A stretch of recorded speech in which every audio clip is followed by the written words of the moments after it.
Terima kasih Sobat Sketsa, masih terus bersama kami di Sketsa Pemilu. Dan seperti yang tadi sudah kita janjikan, bahwasannya sore hari ini kita kedatangan narasumber spesial kita. Ada siapa, Pri?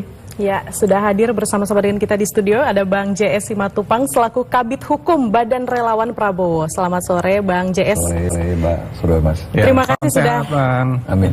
Ya, terima kasih sudah menyempatkan waktunya bergabung dengan Sketsa Pemilu nih, Bang JS. Oke. Kita berbicara mengenai konsekuensi hukum pelanggaran pemilu 2024. Sebelum kita membahasnya lebih dalam lagi, Bang JS, menurut Bang JS secara pribadi, konsekuensi pelanggaran hukum yang terjadi pada pemilu kali ini sebesar apa sih kalau dibandingkan dengan tahapan pemilu sebelum-sebelumnya? Baik, terima kasih TVRI ya, dan juga kepada pemirsa TVRI ya, yang sekarang sangat bergembira ya menonton reaksi daripada Pesta Demokrasi tanggal 14 Februari 2024. Ya. Kalau membandingkan sesuatu yang tidak baik, terkadang kita bisa benar, terkadang bisa lebih tidak benar. Tetapi seyogianya di setiap pemilihan umum akbar begini, kita harus jujur mengatakannya, siapapun pelaksananya, pasti perbaikan itu ada. Tetapi tingkat kesalahannya juga meningkat.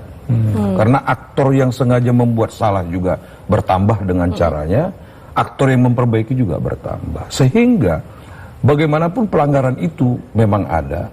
Persoalannya apakah pelaksana pemilu ini itu menjadi bagian pelanggaran yang disebut pelanggaran hukum, pelanggaran demokrasi, atau pelanggaran moral. Ada disebut cacat hukum juga. Iya, ada yang disebut cacat hukum. Sehingga kita pikir pelaksana dan peserta ini yang sudah dibenarkan oleh peraturan dan segala bentuk administrasi yang dibutuhkan, mari kita tonton sebenarnya dengan senyum.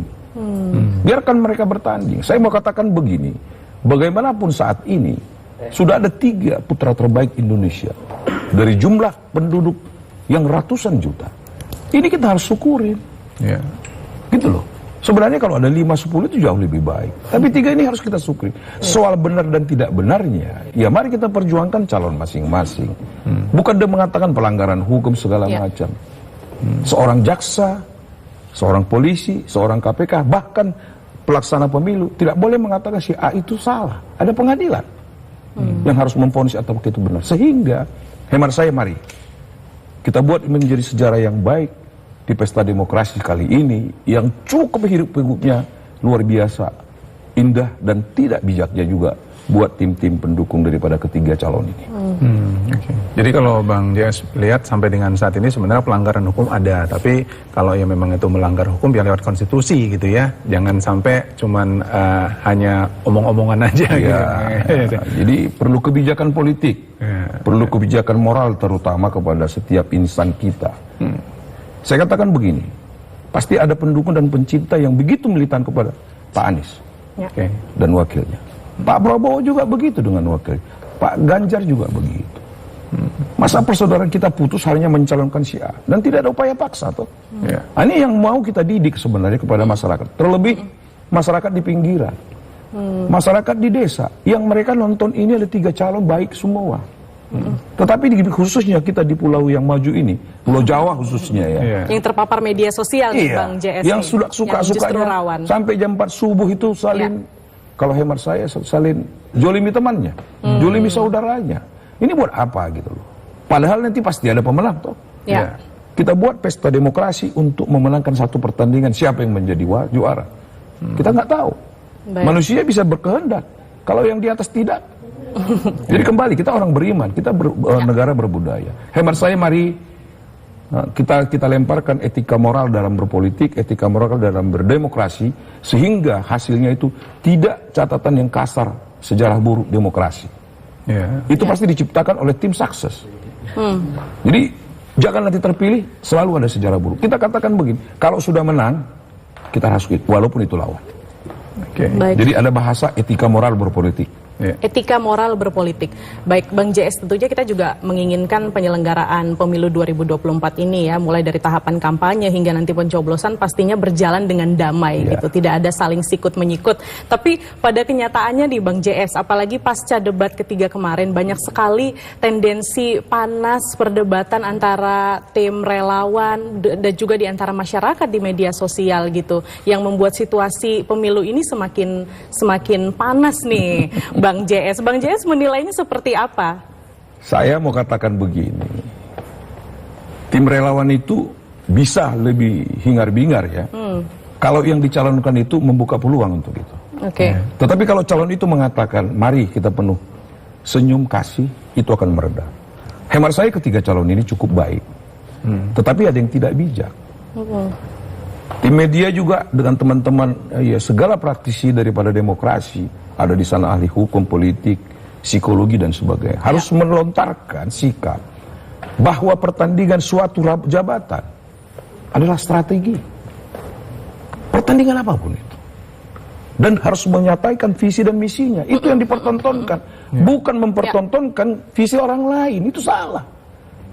Tapi kita evaluasi kemampuan teman, lawan, partner kita untuk menyiapkan kita punya visi dipercaya oleh masyarakat, itu yang benar. Itu yang disebut sekarang, kalau saya bisa lontar, etika moral demokrasi, etika moral politik di saat pemilu ini.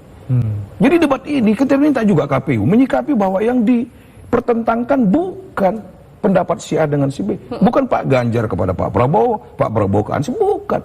Misinya dipertontonkan, biarkan masyarakat menilai. Saya hanya mempertontonkan misi saya. Jadi mempertanyakan visi dan misi dari A kepada calon yang lain, hemat saya juga kurang bijak. Pasti dia tidak percaya dengan misi itu. Yang dicari celah kekurangannya. Apakah ini demokrasi yang kita inginkan? Tidak loh. Saya kalau bisa menjadi calon sesuatu jabatan, saya akan menyanjung itu lawan saya. Luar biasa, apabila Anda menang, jangan lupa loh, lu punya misi dan misi. Jalankan, kasihan rakyat yang memilih. Jadi walaupun konteksnya debat, ketika kita setuju dengan lawan debat kita, boleh begitu mengutarakan, oh saya setuju, saya sependapat juga nih dengan program yang seperti ini. Gak apa-apa tuh ya, Bang. Apa salahnya? Mengakui kelebihan orang, apa kurangnya? Justru kalau ada kekurangan teman, disikapi dengan enjoy. Disikapi dengan visi dan misi kepada tim kampanye dia. Sehingga melek mata para demokrasi yang akan memberikan hak pilihnya. Ya? Jangan ngasih poin salah. Apalagi, maaf, Pak Anies itu juga mungkin guru saya secara pendidikan. Ya, Bung Ganjar juga sahabat saya, Pak Prabowo. Jadi semua keluarga, buat apa saya hujan? Dan mereka bertiga juga sejatinya adalah bersahabat ya sebenarnya ya, Bang JS ya. Oh iya, sahabat, dan sampai pertandingan mendaftarkan diri masih sahabat besar. Kok setelah bertanding jadi sahabat kecil? Jadi jangan ada dendam dalam arti kata menjatuhkan misi orang untuk memenangkan pertandingan. Tidak. Ya, bila perlu membuat misi tetangga itu menjadi sebuah renungan. Andaikan saya yang menang, visi lawan itu akan saya ambil yang baiknya.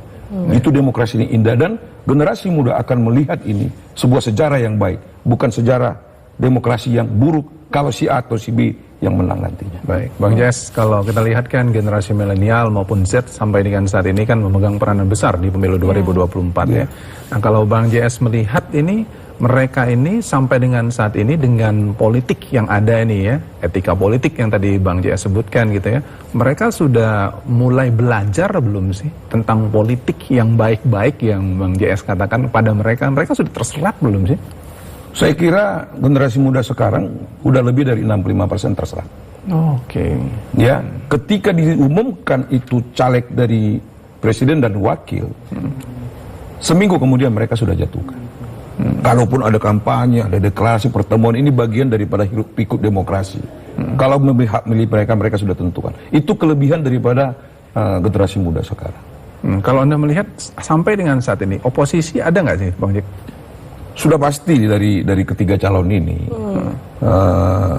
hemat saya ada oposisi. Ya, saya nggak tahu kalau sosok Prabowo, saya bukan karena timnya ya. Ya, dengan bergabungnya dengan Pak Jokowi, dia tidak menginginkan ada oposisi. Walaupun dia pernah beroposisi, tapi sekarang apakah ini menjadi contoh yang sangat bijak? Mari kita nilai bersama. Saya tidak katakan baik dan tidak, bijak.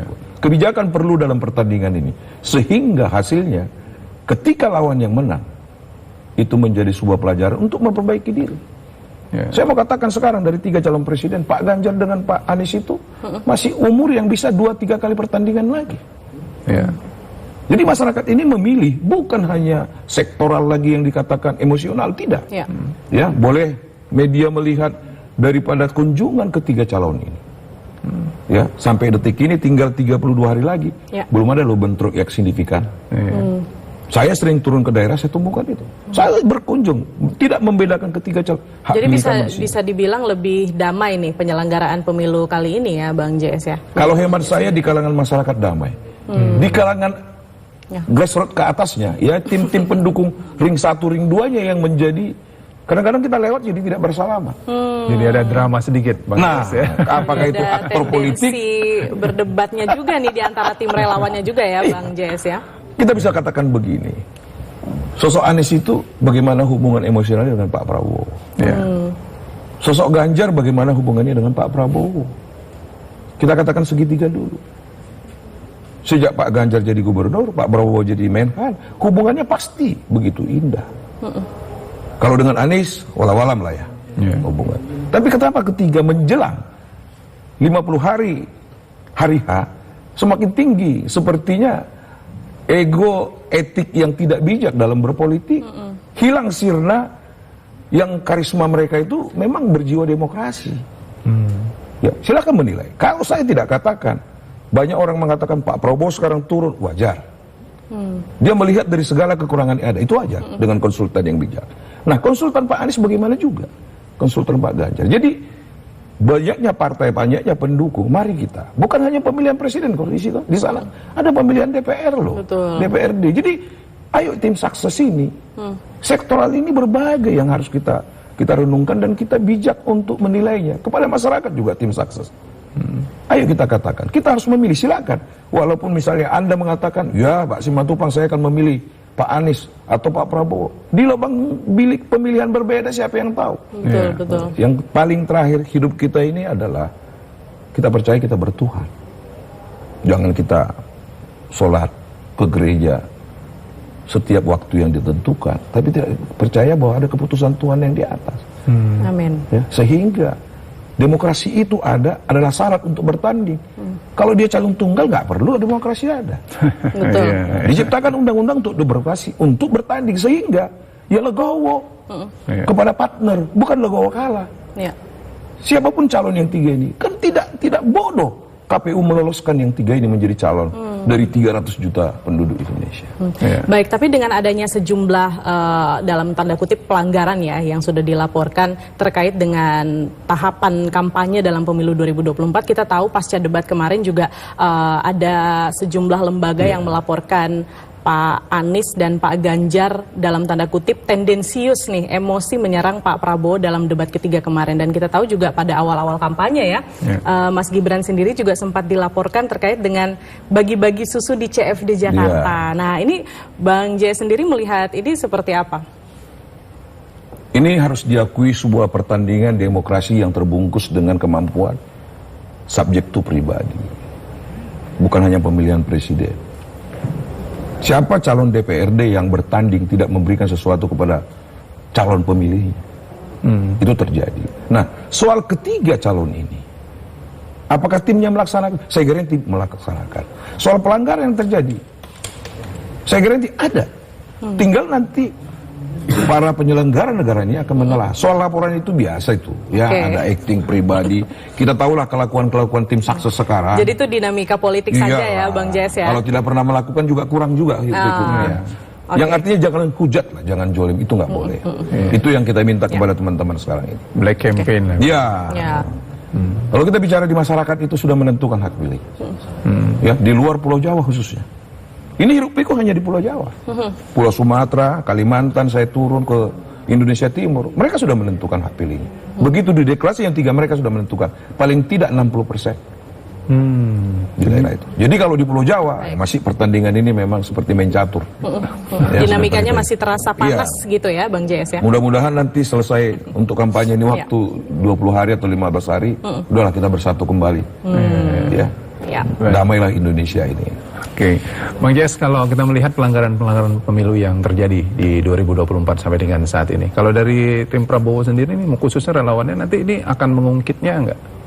Nah, kami kira begini, kembali kepada, andaikan Tuhan memberi kesempatan kepada Pak Prabowo jadi presiden, soal laporan itu kita akan evaluasi baik. Ya, ada begini, laporan ini membuat hukum berjalan, tetapi tidak menjadi bagian meminimalis persoalan atau karena dendam, bisa terjadi. Tapi kalau laporan ini memperbaiki demokrasi, bisa baik juga. Tetapi kalau tidak juga melakukan menjadi sebuah kenangan yang baik, dimaafkan yang bersalah, misalnya, ini sejarah yang paling bijak juga. Jadi saya kira tim-tim hukum daripada Pak Prabowo, sampai saat ini kita selalu bersilaturahmi, mana yang layak, mana yang tidak. Walaupun terkadang ada tim relawan yang melakukan itu. Itu soal kecintaannya ya, welcome. Itu hak pribadi juga. Ya, bisa kita lihat dulu-dulu siapa yang senang dengan Pak Jokowi membela mati-matian. Siapa yang nggak senang, dia dilaporkan. Ya, saya kasih contoh itu Rocky Gerung dilaporkan karena ABCD. Sekarang dicabut juga laporannya. Ini bagian-bagian demokrasi lah. Ya, mudah-mudahan penegak hukum juga jeli. Jangan asal menerima laporan, juga memutuskannya. Dan jangan juga menolak kalau memang laporan itu memberikan pelajaran, tidak menjadi sebuah sejarah yang buruk. Berarti kalau ada laporan misalnya yang melibatkan anggota dari badan relawan sendiri juga akan ditindak tegas nih ya dari badan lembaga hukum yang ada? Oh iya, kita selalu penuh dengan santun, senyum sekarang, sesuai. Kita bisa lihat Pak Prabowo ya, bukan semua udah tahu dengan umur yang sudah cukup, masih bisa berjoget dengan senyum. Baik. Semangat masih semangat gitu ya. Apalagi celotehan gemoynya itu trending sekali di media sosial. Ya.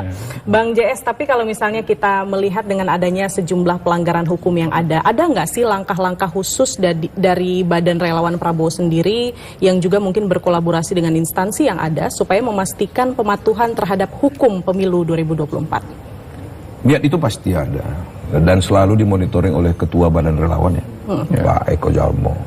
Tetapi selalu dia dengan sikap yang memang kejawaan, bertanya kepada yang mengerti hukum. Apakah ini layak? Pasti layak secara hukum. Tetapi apakah ini pantas untuk kita laksanakan? Karena dia juga saudara kita. Nah, ini yang perlu kita telah. Sampai sekarang kita masih melihat sepertinya masih bisa dimaafkan. Ya sepertinya ya, soal nanti keputusan resmi, karena ini masih masa kampanye, kita akan pertaruhkan itu dengan suatu pendapat dari berbagai tim relawan, juga pendapat para orang tua. Apakah memang melaporkan itu sebuah pengkhianatan demokrasi atau sebuah memperjelas demokrasi dan juga memperjuangkan diri semakin baik atau di mata masyarakat semakin tidak baik. Menegakkan hukum juga. Ya, menegakkan hukum juga bagus, tapi melihat penegakan hukum juga untuk orang itu. Contohnya begini. Ada orang yang dikasih minum mabuk untuk teriak-teriak kepada calon A, B, C gitu. Karena menyangkut kepada pilihan saya harus laporkan. Secara pidana terbukti, iya. Tapi kalau dia tidak sadar melakukan itu, atau disuruh orang, ini kan lebih banyak di negara kita ini. Akhirnya diiming-iming, kamu begini aja. Itu terjadi. Nah, di situ penegak hukum, pemilu ini pengawasnya lebih jeli. Ya, kalau hemat saya yang paling baik adalah memberikan pendidikan demokrasi ini dengan etika moral. Jangan cacat sejarah pemilihan. Baik, Bang JS, menarik tadi itu. Mungkin bisa memberikan closing statement kepada Sobat Sketsa yang ada di rumah. Baik. 14 Februari 2024, jangan sampai mereka kehilangan suaranya. Iya. Silakanmu. Teman-teman, sahabat saya generasi muda mungkin secara khusus. Semua sekarang zaman sudah berubah. Dan kepercayaan itu tidak ada yang bisa memaksa siapapun. Harapan kita, generasi muda ini menetapkan pilihan, jangan lupa tanggal 14. Ketika Anda tidak memilih siapapun calon Anda, yang Anda benar-benar memilih dari semua misi dan visinya berguna kepada masyarakat Indonesia secara umum, secara khusus kepada generasi muda, rugi kita. Harapan saya, 3 putra terbaik ini adalah sangat dinanti menjadi pemenang. Generasi muda menjadi penentu. Jangan lupa, generasi muda adalah pejuang negara ini di hari kemudian. Tapi kalau generasi muda bertanya ke saya, pilih siapa? Saya akan katakan, pilih Prabowo Gibran. Terima kasih. Luar biasa, Bang JS Simatupang. Terima kasih sudah bergabung dengan Sketsa Pemilu dan tentunya kita sama-sama berharap bahwa penyelenggaraan pemilu 2024 ini akan berjalan aman tentunya ya. Baik. Terima kasih sekali lagi Bang JS. Salam sehat selalu. Terima kasih Mbak. Terima kasih Sobat Sketsa, kita masih punya informasi-informasi menarik lagi. Jadi tetap di sini ya di Sketsa Pemilu. Selain satu ini kami akan kembali.